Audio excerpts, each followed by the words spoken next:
Hello and welcome everyone to our second day coverage here at PIR. I'm Lauren Marshall alongside Sam Brennan and Devin Henry. Today was an interesting day. We had 2 Cup Series practices and 1 Xfinity race. It was very interesting, and I've got to say, there was a lot of pride out there for the Arizona drivers. And I heard that there's some Arizona guys within the pits.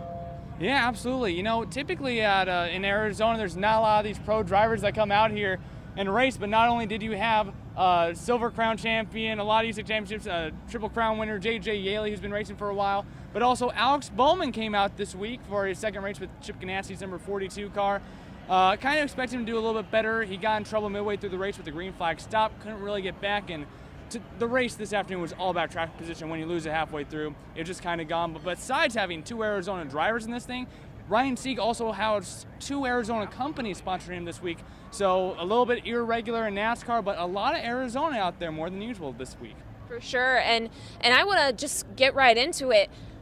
I mean, what did practice show us today for the Cup Series? Well, we saw 2 rounds of Monster Energy NASCAR Cup Series practice, and the man who basically owns Phoenix, Kevin Harvick, topped the timesheets in both rounds of practice. Yeah, and then we had the very eventful Xfinity race, but, you know, like you said, Devin, it really mattered what the position was. Yeah, track position was absolutely key. I think that the only car out there who was really passing was Alex Bowman. Part of that was because he got shuffled deep into the pack after a mid-race restart, but nonetheless with that, once Ryan Blaney got out front, he was gone. He's also your pole sitter tomorrow, so that might go to show you what we might see in the Cup race. But it all came down to a late race caution, and then William Byram got out front, and with that track position coming out of the pits, he held on.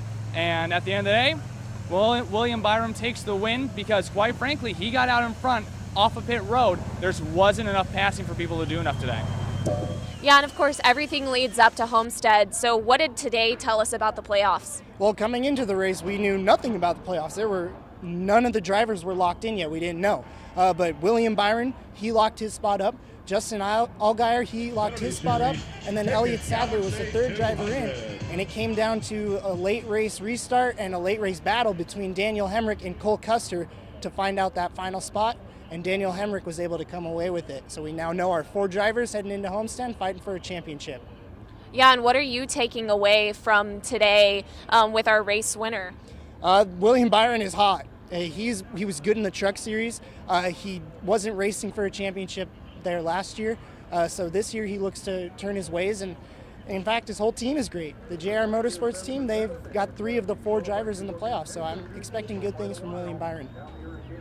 All right, well, we're wrapping up our second day here, and we're really excited about tomorrow. For Devin Henry and Sam Brennan, I'm Lauren Marshall. Thanks for joining us here on Blazin' Around the Track.